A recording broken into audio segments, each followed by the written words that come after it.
को rule out करोगे। Investigation में क्या बताया था कि हम बेसिक सीबीसी करेंगे, ईएसआर करेंगे, ब्लड शुगर करेंगे और साथ में हम लोग क्या करेंगे, यूरिनारी कर लेंगे, ठीक है, और बायोमेट्री भी करेंगे। ट्रीटमेंट क्या होगा बेटे, ट्रीटमेंट इस पेशेंट का यही करना है ना, ओवरऑल नहीं पूछा हुआ, इसका पूछा हुआ है। तो बेस्ट आपके पास एक्स्ट्रा कैप्सूलर कैटरेक्ट एक्सट्रैक्शन है और उसमें से भी बेस्ट आपके पास क्या है, फैकोमल्सिफिकेशन है। आपके पास टाइम है, आप स्टेप ऐड करना चाहते हो तो आप फैकोमल्सिफिकेशन के स्टेप ऐड कर सकते हो मजीद क्वेश्चन को अच्छा या आई अपीलिंग बनाने के लिए।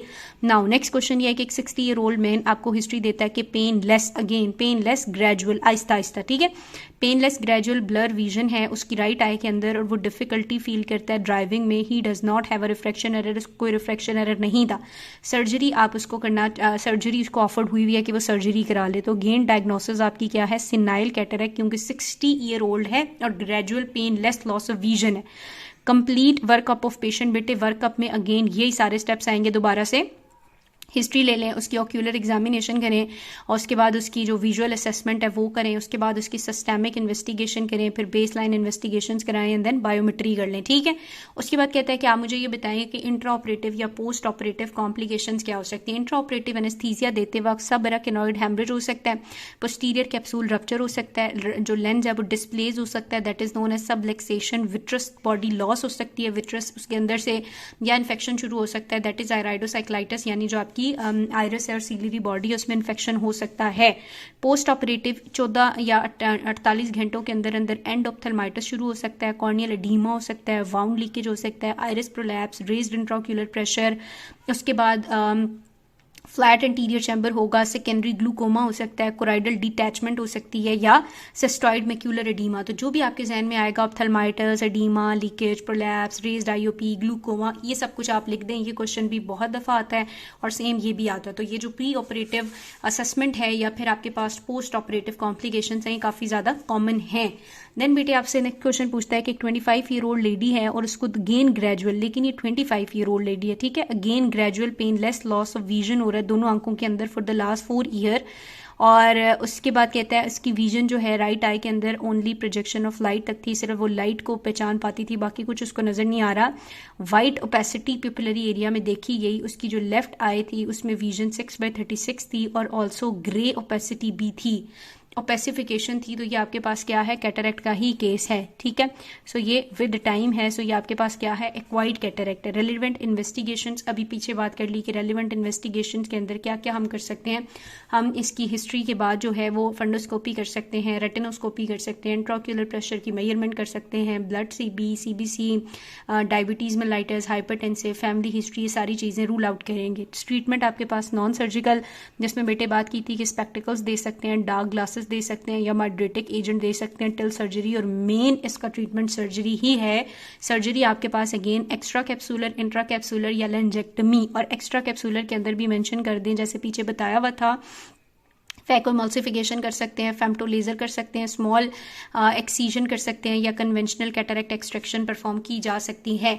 Next question is 60 year old diabetic male present करता है, ग्रेजुअल मेल है और 60 ईयर ओल्ड है, ग्रेजुअल लॉस ऑफ विजन के साथ। उसकी विजुअल एक्यूटी 6/36 है दोनों आंखों के अंदर। ऑन एग्जामिनेशन कैटरेक्ट नजर आ गया, खुद ही बता दिया, seen in both of his I, how will you manage this patient. Cataract already नजर आ रहा है, आप कैसे मैनेज करोगे। मैनेजमेंट में बेटे आपने पहले वो सारी कहानी लिखनी है हिस्ट्री वाली एंड देन ट्रीटमेंट मेंशन करना है।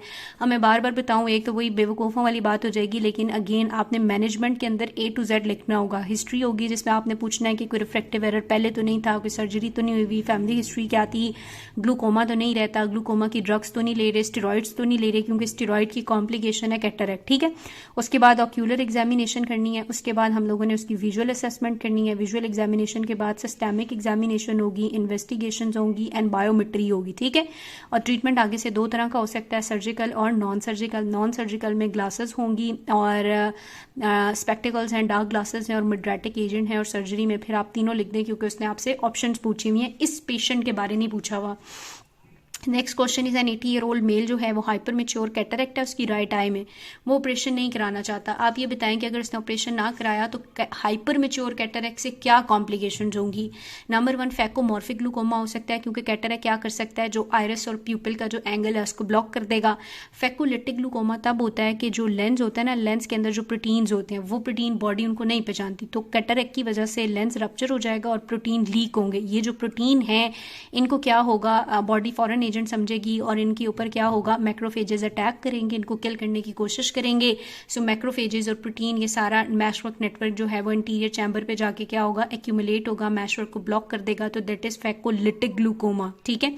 फैको एंटीजेनिक यूवीआइटिस किस तरह से होगा कि यही प्रोटीन जो लीक होते हैं बॉडी इनको फॉरेन एजेंट समझती है, इनके अगेंस्ट एंटीबॉडी बनाएगी, एंटीजन एंटीबॉडी रिएक्शन शुरू हो जाएगा, साथ में आयरस जो है वो भी डैमेज हो जाएगा, तो उसको बोलेंगे हम फैको एंटीजेनिक यूवीआइटिस, जिसमें यूवीएल ट्रैक डैमेज होना शुरू हो जाएगा। मजीद कॉम्प्लिकेशन ये हो सकती है कि ये जो ओपेसिफिकेशन है लेंस की, ये लेंस को डिसलोकेट कर देगी। सो डिसलोकेशन हो सकती है या तो पीछे लेंस विट्रस में चला जाएगा या आगे इंटीरियर चैम्बर में आ जाएगा, और प्यूपिलरी ब्लॉक ग्लूकोमा भी हो सकता है। तो ये कॉम्प्लिकेशन भी आपने फिंगर टिप्स पे याद रखनी है कि phacomorphic glaucoma, phacolytic glaucoma, phaco antigenic glaucoma और यूवीआइटिस, डिसलोकेशन और pupillary block glaucoma. Signs of hyper mature cataract क्या होते हैं, जो हाइपर मेच्योर कैटरेक्ट होता है उसमें सम टाइम हम लोग जब एग्जामिन करते हैं तो एक पल्टीशियस सा मास बना हुआ होता है, उसके बाद प्रोटीन उसके लीक करना शुरू कर देते हैं जब वो मेच्योर हो चुका होता है। अगर वो लीक करेंगे तो ज़ाहिर है उनकी वजह से फैकोलिटिक ग्लूकोमा शुरू हो जाएगा। कैप्सूल जो होता है काफ़ी ज़्यादा रिंकल्ड और श्रिंक्ड हुआ हुआ होता है लेंस का, और उसका रिड्यूस विजुअल एक्यूटी होती है, और उसके अलावा कंप्लीट या फुल ओपेसिफिकेशन, यानी जो आपका लेंस होता है ना न्यूक्लियस से लेके कॉर्टिकल रीजन तक सारी की सारी उसके अंदर ओपेसिफिकेशन। तो complete opacification, reduce visual acuity, wrinkle या रिंकल्ड कैप्सूल अगर है तो वो हाइपर मेच्योर कैटरेक्ट होगा। नेक्स्ट क्वेश्चन इसमें से क्या आया हुआ है, एक 79-year-old मेल है, ठीक है, 79-year-old मेल प्रेजेंट करता है again gradual progressive painless vision के साथ। तो ये अगेन सिनाइल कैटरेक्ट है, दोनों आंखों के अंदर। ऑन एग्जामिनेशन कोई कंजक्टाइवल कंजेशन नहीं थी, डायमिनिश रेड ग्लो थी दोनों आंखों के अंदर, डायरेक्ट डिस्टेंट थैल्मोस्कोपी पे जो हमें नजर आई। यो diagnosis is senile cataract, surgical approach extra capsular cataract extraction surgery की जाएगी। कॉम्प्लिकेशन अगर ना ट्रीट किया गया तो अभी कॉम्प्लिकेशन की बात की है, फैकोलिटिक ग्लूकोमा, फैकोमॉर्फिक ग्लूकोमा, फैको एंटीजेनिक यूवीआइटिस हो सकता है, सब लेक्सेशन या लेक्सेशन ऑफ लेंस हो सकती है, और उसके अलावा हमने कहा कि हमारे पास एक और ग्लूकोमा हो जाता है, प्यूपिलरी ब्लॉक ग्लूकोमा। ठीक है। 60-year-old मैन कंप्लेन करता है gradual painless loss of vision in right I. वो ऑपरेट हुआ था कैटरेक्ट के लिए लेफ्ट आई के अंदर 2 साल पहले। अब आपकी डायग्नोसिस क्या है, ऑक्यूलर एग्जामिनेशन कौन सी जरूरी है सर्जरी से पहले, और अब इस पेशेंट का ट्रीटमेंट आपने किस तरह से करना है। तो अगेन बेटे इसकी डायग्नोसिस अब 60-year-old है ना, पहले एक आंख में हो चुका था, अब दूसरी आंख के अंदर दोबारा सिनाइल कैटरेक्ट हुआ है। ऑक्यूलर एग्जामिनेशन बिफोर सर्जरी क्या, ऑक्यूलर एग्जामिनेशन ये कि ऑक्यूलर कोई भी इन्फेक्शन का साइन सिम्टम देखेंगे, नंबर 2 इंट्राऑक्यूलर प्रेशर मेजर करेंगे, और नंबर 3 हम क्या करेंगे, फंडोस्कोपी करेंगे, साथ में हम विजुअल असेसमेंट भी ऐड कर देंगे। और ट्रीटमेंट आपको ऑलरेडी पता है कि इसकी सर्जिकल ट्रीटमेंट ही होगा, और best extra capsular cataract extraction है वही हमने परफॉर्म करनी है। काफ़ी ज़्यादा क्वेश्चन इसमें से आए हुए हैं। अच्छा, उसके बाद बेटे ट्रोमेटिक है, यानी ट्रोमा के बाद कैटरेक्ट की डेवलपमेंट किस तरह से होती है। 30-year-old गार्डनर प्रेजेंट करता था आई ओपीडी में, उसकी हिस्ट्री है कि पेनलेस ग्रेजुअल डिक्रीज उसकी विजन में होता जा रहा है। उसको एक पेनिट्रेटिंग थ्रॉम्ब इंजरी हुई थी 3 महीने पहले जब वो एक रोज बशेस में काम कर रहा था। On examination visual acuity right I में तो ठीक है, लेकिन लेफ्ट आई जिधर ट्रोमा हुआ था 6/24 स्लिट लैम्प एग्जामिनेशन पे ओपेसिटी नजर आ गई। So this is cataract. ठीक है। इन द कॉर्निया और ब्रिस्की रिएक्टिंग प्यूपल था विद वाइटिश प्यूपिलरी रिफ्लेक्स भी प्रेजेंट था। तो आपकी डायग्नोसिस ट्रोमा के बाद, क्योंकि एज से तो नहीं हुआ, ट्रोमा के बाद ओपेसिफिकेशन डेवलप हुई है तो ट्रोमेटिक कैटरेक्ट है। कॉम्प्लिकेशन पेनिट्रेटिंग ट्रोमा के साथ क्या हो सकती है, कोई भी पेनिट्रेटिंग ट्रोमा होगा तो उससे आपको जाहिर है पेन होगा, आपकी विजन डुअल हो जाएगी, डिप्लोपिया हो जाएगा, ग्लोब लेसरेट हो सकता है, विट्रस के अंदर हेमरेज हो सकता है, रेटिना टीयर बन सकते हैं, रेटिनल डिटैचमेंट हो सकती है, कैटरेक्ट ग्लूकोमा या स्कारिंग ट्रोमा की वजह से ये सारी कॉम्प्लिकेशंस बॉडी में बन सकती हैं या आंख के अंदर बन सकती हैं। 20-year-old प्रेजेंट करता है self healing penetrating injury of right cornea के साथ। और लेंस के साथ उसकी विजुअल एक्यूटी 6/60 है। उस आई के अंदर एग्जामिनेशन ने बताया वाइटिश मटीरियल पड़ा हुआ है इंफीरियर एंगल पे, ठीक है, वाइटिश सा मटीरियल पड़ा हुआ है। बीटा स्कैन ने बताया कोई वेराइटिस तो नहीं है। आप ये बताएं कि इस वजह से लेंस में क्या क्या चेंजेस आए हैं।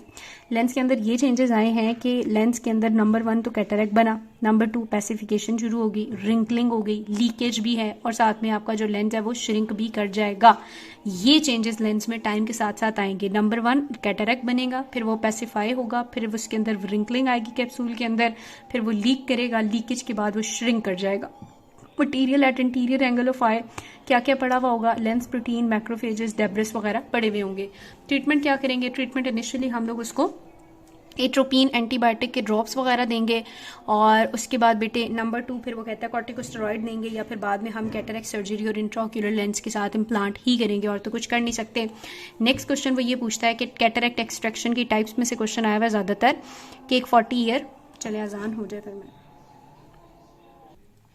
अच्छा, तो अब नेक्स्ट क्वेश्चन हम ये पढ़ने लगे थे, हाँ जी, कि एक 40 ईयर ओल्ड फीमेल है और उसको यूनिलेटरल कैटरेक्ट है राइट आई के अंदर। उसकी ना इंट्रा कैप्सूलर कैटरेक्ट एक्सट्रैक्शन हुई है ऑलरेडी, यानी ये वाली सर्जरी पहले हो चुकी है और इंटीरियर वायरेक्टमी भी हो चुकी है, but an intraocular lens could not be implant, और उस टाइम इंट्राओक्यूलर लेंस इम्प्लांट नहीं किया गया था।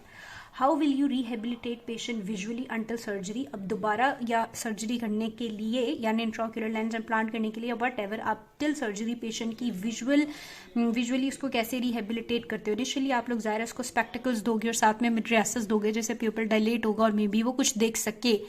क्या कॉम्प्लिकेशन इस सर्जरी की बाद हो सकती है पेशेंट को, एंडोप्थेल्माइटिस हो सकता है, ऑलरेडी पड़ा हुआ है, वाउंड लीकेज, आइरिस प्रोलैप्स हो सकता है, सिस्टॉइड मैक्यूलर एडीमा हो सकता है, रेटिनल डी अटैचमेंट हो सकती है, subarachnoid haemorrhage, rupture of posterior lens हो सकता है।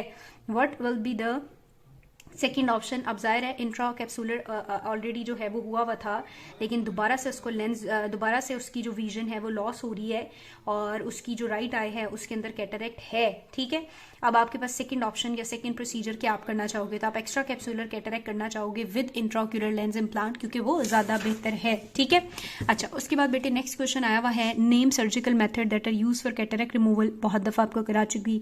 What are the advantage of phacoemulsification. Phacoemulsification में हम लोग एक स्मॉल सी एक्सीजन लगाते हैं, ये अच्छी बात है, कोई इसमें दोबारा से स्टिचेस या सूचर लगाने की जरूरत नहीं होती, लेस चांस होता है कॉम्प्लिकेशन का क्योंकि ये स्मॉल सा सूचर होता है, सॉरी स्मॉल सी इंसीजन होती है, तो ये अर्ली हील कर जाता है, सेल्फ हीलिंग होता है, इसमें सूचरिंग की या फर्दर केयर की जरूरत नहीं होती। फैकोमल्सिफिकेशन एक्सीलेंट कंट्रोल जो है वो हर फेज के दौरान आपको प्रोवाइड कर रहा होता है, मार्कली विजुअल एक्यूटी बाद में बेहतरली इंप्रूव होती है as compare to other procedures और इसके फेलियर के रेट्स भी काफी ज्यादा कम है। What is cataract, any Pacific in lens या कैप्सूल वेदर कंजेनिटल या एक्वायर्ड, इसको हम कैटरेक्ट कहते हैं।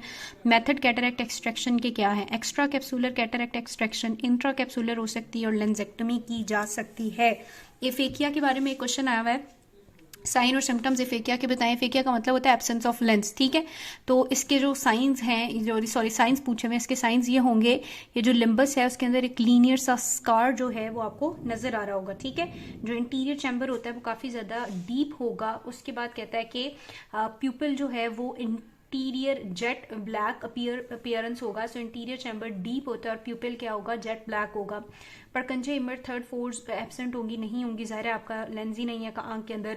उसके बाद रेटिनोस्कोपी पे हमें वो पता चलेगा कि ये पेशेंट हाई हाइपरमेट्रोपिया है और आइरिस के अंदर ट्रेमुलसनेस या जिसको हम आइराइडोडेनेसिस कहते हैं वो भी नजर आ रही होगी। तो क्या क्या होगा, लिम्बस के अंदर लीनियर स्कार है, इंटीरियर चैम्बर डीप होगा, प्यूपिल जेट ब्लैक अपीयर होगा, परकंजे फाइबर एब्सेंट होंगे या परकंजे इमेज एब्सेंट होगी, रेटिनोस्कोपी पे नजर आएगा हाई हाइपरमेट्रोपिया है और आइरिस के अंदर आइराइडोडेनेसिस होगी। लास्ट क्वेश्चन बेटे इस चैप्टर में से क्या आया हुआ है, व्हाट इज मार्फन सिंड्रोम और मार्फन की ऑक्यूलर मैनिफेस्टेशन क्या है। मार्फन एक हेरिटेबल डिजीज या डिसऑर्डर होता है जिसमें स्केलेटल चेंजेस होते हैं, लेंस के अंदर डिस्प्लेसमेंट ऑफ लेंस होती है और टेंडेंसी होती है कि ये एनेरिज्म कॉज करता है। सो इसमें स्केलेटल, कार्डियक और आई रिलेटेड प्रॉब्लम होती है। बेसिकली मार्फन के अंदर ना आपके पास जो कोलेजन सिंथेसिस होती है वो डिफेक्टिव होती है।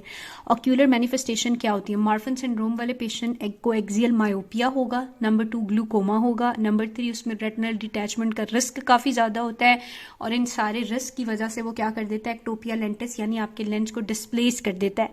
लेंस की डिस्प्लेसमेंट पार्शियल भी हो सकती है, दैट इज सबलेक्सेशन, और कंप्लीट हो सकती है, दैट इज लेक्सेशन। सो मॉर्फन क्या करता है, myopia, glaucoma, retinal D attachment और इवन के एक्टोपिया लेंटिस भी कर सकता है। लास्ट क्वेश्चन ये है कि एक 65 ईयर ओल्ड पेशेंट कंप्लेन कर रही थी gradual painless decrease in vision in the left eye since 2 months, और ये जो है इसको ऑपरेट किया गया कैटरेक्ट के लिए लेफ्ट आई में 6 months अगो। सर्जरी एक अनइवेंटफुल थी और इंट्राक्यूरल लेंस इम्प्लांट किया हमने। डिस्टेंट डायरेक्ट माइक्रोस्कोपी ने शो किया दोबारा से ओपेसिटी डेवलप हो रही है। तो ये यूजुअली जो है वो आपके पास क्या हो रहा है, सर्जरी के बाद दोबारा से कैटरेक्ट डेवलप हो रहा है और ये पोस्टीरियर सब कैप्सूलर कैटरेक्ट होगा, ठीक है।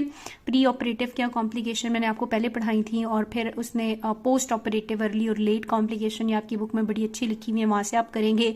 प्री ऑपरेटिव में हमने कहा था सबएराकिनॉइड हेमरेज हो सकता है, पोस्टीरियर कैप्सूल की रप्चरिंग हो सकती है, आयराइडोसाइक्लाइटिस हो सकता है। जो पोस्ट ऑपरेटिव कॉम्प्लिकेशन है आपने अर्ली और लेट दोनों लिखनी है। अर्ली के अंदर वही एंडोप्थेल्माइटिस, आइरिस प्रोलैप्स, वाउंड लीकेज, ये वाली सारी थी, और पोस्ट ऑपरेटिव आप बुक से देख लीजिएगा। नेक्स्ट जो चैप्टर है आप लोगों का वो ग्लूकोमा है, लेकिन उससे पहले आप इसको अच्छे तरीके से कर लें। इतना मुश्किल नहीं है, लेकिन ऑफ कोर्स ज़ाहिर है कि लेंथी है, चूंकि इसमें से क्वेश्चन काफ़ी ज़्यादा आए हुए हैं, तो आप बुक कर लें तो ज़्यादा बेहतर है। क्वेश्चंस करते हैं तो भी आपकी मर्जी है, ठीक है जी।